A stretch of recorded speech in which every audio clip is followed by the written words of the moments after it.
That was fun, wasn't it? Big weekend of football. A shocking New York Islander coaching hire. Oh, it was a fun weekend, wasn't it? We got a lot to get to, Evan and Tiki, on this Monday. We'll touch on every one of these games. A lot of football. We'll mix in some Jets and Giants. But I have to admit, yesterday evening, as I was sitting there in my bedroom with my wife passing out and my kids asleep, I fell in love. I fell back in love. Because I was watching Kansas City, Buffalo, like the entirety of this country. And while I have felt a shift over the last few months of football fans turning on Kansas City, turning on Pat Mahomes, turning on Travis Kelce, and even I've joined in that. But as I was sitting there last night, I loved it. I love these evil bastards. I like the Kansas City Chiefs. Why? I found myself rooting passionately for them. I thought you flipped on the Kansas City Chiefs. I did. Look, there was a point in this game where and I like Isaiah Pacheco. Mm-hmm. He's like the one guy that I'm still like on with the Kansas City Chiefs because he runs so hard. He went to Rutgers. Yeah. Right? He balls. He you know who he got described as? And it was the perfect description. Sonic. He's Sonic the Hedgehog. I like that. He just gears up and then he runs through you. So I like Pacheco, but he scores a touchdown. Oh, I know what you're about to say. Immediately to Taylor Swift. Yes. And I was like, again? It's not even Travis Kelce. So maybe it's the Taylor Swift influence that's making me, I don't want to say turn sour, but just be slightly annoyed with the Kansas City Chiefs. It's also the fact that they're always here. Yes. And after you've been somewhere for so long and had the success that you've had, it becomes inevitable. It's like Pat Mahomes, regardless of how ineffective they were in the middle of the season, the drop passes, some of the losses that they had, it always feels inevitable when you get to this point, and that gets annoying. Yeah, back in September when the Lions and the Chiefs, and by the way, this season could come full circle, can it? Right. When this season started and the Chiefs played the Lions, we had a discussion on this radio station, me and you, many of the callers, talking about why the Chiefs aren't hated. It kind of stunned me. Like, here's this burgeoning dynasty, and it feels like people like them, enjoy them, don't hate them. And over the last 4 months, there's been a turn. And like I said, even I was turning where they're obnoxious, they're annoying, Taylor Swift, Patrick Mahomes complains. And I do get the sense 4 months later that more people today hate the Kansas City Chiefs in the same vein that they hated the Patriots or the Cowboys back in the day or the Cavs or the Warriors or the non-New York Yankee fans. I've gotten that sense that the Chiefs have turned. I'm curious if that's the case, 877-337-6666. But I know sitting there for 3 hours, and I can list off why. Number one, they're great. Yeah. And sometimes when your team isn't great, and my team is a long ways away from being great, you appreciate greatness. You appreciate a team, and you just laid it out, who during the regular season everybody thought was flawed. Oh, Patrick Mahomes doesn't have receivers. They're going to drop one in a big spot. They're not that good. The Dolphins are going to beat them. Blah, blah, blah, blah, blah. People have questioned them now for weeks and months at a time. And so, as a sports fan, I appreciate that they told all the naysayers, you don't know what the hell you're talking about. That's number one. Number two, the Taylor Swift thing is backfired. I'm laughing at how annoyed you guys are for being annoyed at Taylor Swift. Meanwhile, what is she really doing? Nothing. She's sitting in a suite. Honestly, it's not even Taylor Swift. It's the broadcast networks. And I wrote my buddies, one of whom is doing replay work for the championship game or for the divisional round. I'm like, why are you guys continuing to show Taylor Swift? The obsession is getting annoying. Is it annoying, though? It is. Is it, though? Like, why do we need to see her? And Tony Romo at the beginning of the game is like, oh, there's an interested fan. It's like, dude, it's Taylor Swift. But you know Come what? on, man. What are you doing? Where I've turned, and maybe this is the healing me as I've gotten older, where I don't want to see, like, these young upstart teams win. Like, I don't want to see the Detroit Lions win. I don't want to see their fans happy. Why? I've sort of become I'm like more this. for that. Yeah, I'm not for that. I don't want that. No, I think the Detroit Lions story is amazing, especially because his start in football was here. Yeah, obviously he was Texas A&M, but he got drafted to the New York Giants. Yeah, but you're looking at that aspect. I'm looking at the fan aspect. Like, I want to see losers remain losers. If I'm going to remain a loser, I want everybody to remain a loser. So the winners got to remain winners, right? Well, when you're used to a team winning, it doesn't bother you as much. So when Patrick Mahomes and the Kansas City Chiefs took care of the Buffalo Bills yet again, you could change the stadium, you could change the site, you could change the year, you could change the players' names that Pat Mahomes is throwing footballs to. The results are the same. I found myself happy. When I saw Bill fans crying at the end of that game, I found myself happy. When I saw fans bitching and moaning about, they showed Taylor Swift again, even you saying it right now, it made me happy. When I hear the complaining about Travis Kelce, he's all over the place, he does Pfizer ads, I found myself happy. Like, I found myself, and I'm just being honest with you, as a football fan who did not bet on this game, I'm going to make that clear, I had no financial implications, I found myself over the course of the 3 hours enjoying the success of the Kansas City Chiefs, partially because I know how it annoys some people. And because of that, I kind of like them again. So I'm the other way. Only because I'm ready for – maybe it's because I like the Josh Allen journey for this season. Right, Josh Allen feels like, and it's another story, and we'll get to it. Josh Allen feels like the guy was flawed coming in, wasn't perfect like Pat Mahomes, didn't his rookie season or his second season whenever he first started, was by far the best quarterback in the league. Josh Allen had to grind to where he was. There was a lot of mistakes early on. Then he started figuring it out, finished second in the MVP balloting 3 years ago or 2 years ago. I think it was 3 years ago, whatever it was. Had some regressions, but then found himself again. And it's like, you just want him to go over the hump. And then for Tyler Bass to miss a field goal wide right, it's just kind of like, oh, my Lord. You can't write it any more, heartbreaking for the Buffalo Bills and for Josh Allen. No, really. And here's the problem. But here's the problem.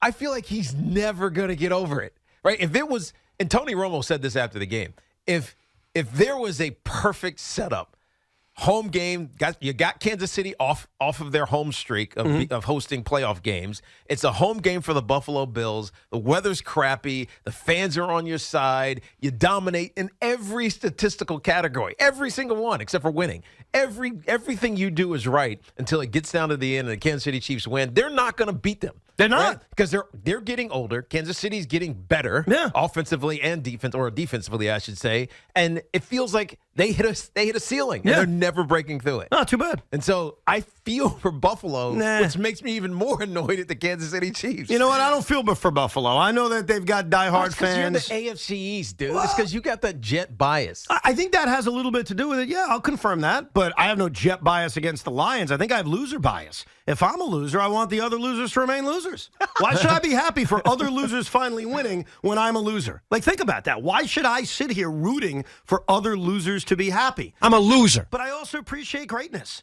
And I think what's bothered me over the last few weeks and months is I know we make predictions. And sports is not a perfect science. And I'm not sitting here telling you I'm right about every prediction. I'm clearly not. Yep. I didn't have a great week picking games this weekend. But I got sick and tired over the last few weeks about people burying the Kansas City Chiefs. Here's who the Kansas City Chiefs are. They're what I like to call a stake in the heart team. Now, what does that mean? What's a stake in the heart team? I actually learned this from Christopher Mad Dog Russo many, many years ago, in which he said on the air, until I see this team walk off the field as a loser, I don't believe they're ever going to lose. And the Kansas City Chiefs, led by Andy Reid and Patrick Mahomes, and yes, Travis Kelce, and loved by Taylor Swift, they are the definition of a stake in the heart team. The balls on some people to think that the Miami Dolphins were going to beat them a week ago, give me a break. The balls on some people to think that Josh Allen and the Buffalo Bills, who are the definition of a loser franchise, they're going to beat the Kansas City Chiefs.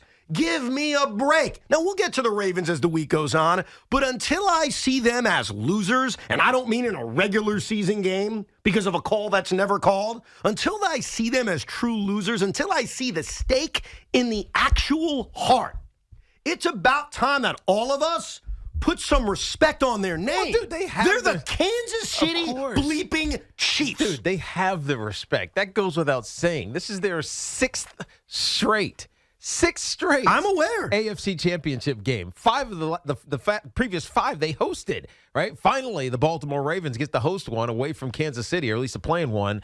But 5 straight at home, 6 in a row. And as much as we're talking about, we got to give some respect to Andy Reid here. Yes. Because Andy Reid did this in New England, in Philadelphia as well. He went to 4 straight. I'm aware. Right? Only got the 1 Super Bowl, and they lost it. But 4 straight championships in Philadelphia, now 6 straight in Kansas City. To me, this feels more like Andy Reid. And Pat Mahomes is the perfect, I think, catalyst to go along with him. But I just feel like at some point, dynasties are great, but they also get in the way of other great stories. You know what I mean? No. And so I feel like that's what's going on. If you're that great of a story, you finish your story and you beat the dynasty. Well, maybe the Bills aren't good enough, bro. What am I going to tell you? I don't disagree with you. By the way, they were beat up. They were banged up on defense. I mean, A.J. Klein is starting and playing every snap at middle linebacker, and he's only been on the squad for a week and a half. Mm-hmm. Like, they were at a clear disadvantage, but it just felt like at some point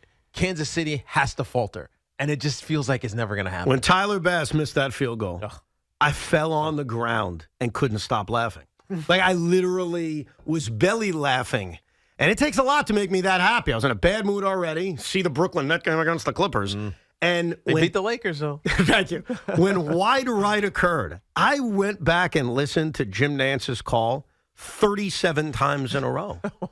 Over and over and over again. Like, I enjoyed it. So I admit, yes, when Buffalo and Kansas City played about a month and a half ago, and Pat Mahomes was a big baby walking off that field, I even said to you on the air, I was honest, I said, wow, this is the moment I turn on Kansas City. Right. They got me back. When they were waving goodbye to Bill fans and snowballs were being thrown at them, it was amazing. When Tay-Tay was so happy watching her man, Travis Kelce. And by the way, I believe that relationship's real. Oh, it definitely is at this point. Now you believe that? Right. I found my heart cockled, if you will. Did I use that correctly? A cockle, yeah. Yeah. It warmed. The cockled warmed. I enjoyed myself. I am all in on what happened yesterday. And to be honest with you, I think the Bills also perfected something that's rare in sports. Which is I'm tired of them more than the Chiefs, and they haven't won a damn thing. I'm tired of the table tosses, the people's asses being lit on fire in the parking lot. I'm tired of the boo-hoo stuff. I'm tired of Sean McDermott and his dopey face and everything that he went through earlier in the year. Great point. I'm just that got buried. I am over the Buffalo Bills. So somehow the Chiefs, being that team, like we got sick of the Patriots, sick of the Warriors, sick of the Bulls, they have found the one team that I think people are more tired of than the actual winner. I'm tired of the Chiefs. So you're being the stomping. So your theory, and we'll put it to the test this weekend against the Ravens, who I'm not tired of. I like the Ravens. Ravens are the best story in football. No doubt. There is no answer for them. Your theory is that it was more anti-Buffalo than it was, hey, I kind of like this Chief heel role that they're in right now. I'm very curious about where fans lean, and obviously gambling has a lot to do with this with Baltimore. Right. But I know one thing, and this is 2 steps ahead of the game. If we were to get a Lion-Chiefs Super Bowl, America would turn easily on enough of Kansas City. I think yesterday was just about, hey, this is the Chiefs can't win on the road. What's this disrespect? I think there is a portion of America tired of the Bills and all the nonsense. I also think, and I'll use a pro wrestling analogy here, Tiki. Obviously, you've got good guys. Back in the day, Hulk Hogan was a train, eat your vitamins and all that crap, and people eat it up. But then there are cool heels. There are bad guys that people want to cheer. Who are the cool heels? Stone Cold Steve Austin started as a cool heel. Currently today, Roman Reigns, I would say, is a cool heel. The NWO is a cool heel. The Kansas City Chiefs were a babyface for a while. They turned heel, and I got to tell you, I think they're cool. I love the way they piss people off. I love the way people get pissed off now at Travis Kelce's fame and pissed off at even Jason Kelce, who I've never been a big fan of, taking his shirt off and partying. The Astros are that too, by the way. They are. No, and who have I liked over the years? Astros are it's a different heel. Like, they are not a cool heel. People who aren't Yankee fans love them. Yeah, True. and I'm one of them, by the way. Really? And that's where I'm consistent on this. I've been pro-Astro for a while. Cheating? Yeah. Oh, dude, I didn't care until they cheated. Like, all the other stuff with the Astros is like, dude, they're just good. Jose Altuve, kid. 5 foot nothing, right? 100 nothing pounds. But he smashes the ball, man. It's like, dude, good for him, man. Yeah. Little guy achieving. And then you find out they're cheating? Yeah, but they haven't pissed me off so bad. But Tiki, they haven't cheated in years. I know they haven't. Hence why they're the cool heels now, because they're not even cheating and people still hate them. Now, the Chiefs haven't been accused of cheating the way the Patriots have. I think it's more that they're badass. Like yesterday, to me as a sports fan, when my team's not involved, we obviously have to take our teams out. Right. The silencing of a raucous crowd is one of the greatest sounds in all of sports. The silencing, the pin drop sound in a loud arena or a loud stadium is badass. And yesterday, and certainly Tyler Bass missing that field goal, Sean McDermott again being confused about the word brave because he was brave to call a fake punt. He also thought bravery was terrorists killing Americans on September 11, 2001. That's Sean McDermott, not me, by the way. That's what he thinks brave is. So hey, maybe this has something to do with disliking the Buffalo Bills. But hearing the silence in Orchard Park after Tyler Bass missed that field goal, hearing the silence in Orchard Park after the Bill defense couldn't stop Pacheco and the Chiefs sealed the game, hearing that silence as Pat Mahomes waved to the crowd, you have to admit it's one of the most intoxicating sounds in sports. I mean... And they did it.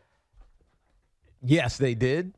But to me, I still feel like at some point you have to get tired of seeing the same group. Maybe soon. We're not there yet. I think this weekend will tell. It's a conversation for down the line. But the Baltimore Ravens feel like they can become America's team. Oh. And so the Kansas City Chiefs might be passing the torch this coming up weekend. Are you tired of the Kansas City Chiefs? I am. Okay. I am. And I don't know why. It's not even tired because I like the success. I like Pat Mahomes. I like Kelsey. I like Pacheco. I like what they do. But it just feels like I'm annoyed by them. Like there's something that's just annoying. And that's what I love about them, the fact they're annoying you. And they're annoying people. So you're not sick of them, Sean? No. In fact, I'm rooting for them all the way. I want them to win the whole damn thing. Look at that. I'm so in. Andy Reid, too. He's lovable. Dude, I love Andy. Andy's amazing. I didn't know Andy until he coached the Pro Bowl game, and I was in. I was like, dude, you're awesome. And by the way, as a Giant fan, I'm forever indebted to Spags, their defensive coordinator. That's true. That's true. You got that connection. We'll get your calls coming up, 877-337-6666. They are a dynastic team, and for the 6th consecutive year, we as Americans will watch the Kansas City Chiefs in the AFC Championship game, and I enjoyed watching them do what they do, and that is defy the odds and all the critics who said they're done. It's over. He has no receivers. It's the end of the Chiefs, and all they did was end the Buffalo Bills. We'll get your calls coming up. Plus, some of the biggest takeaways from that game, including Sean McDermott's egregious decision to call a fake punt and one of the worst rules in all of sports. Plus, wide right versus wide right. We got a lot to do live from the Town Fair Tires studios.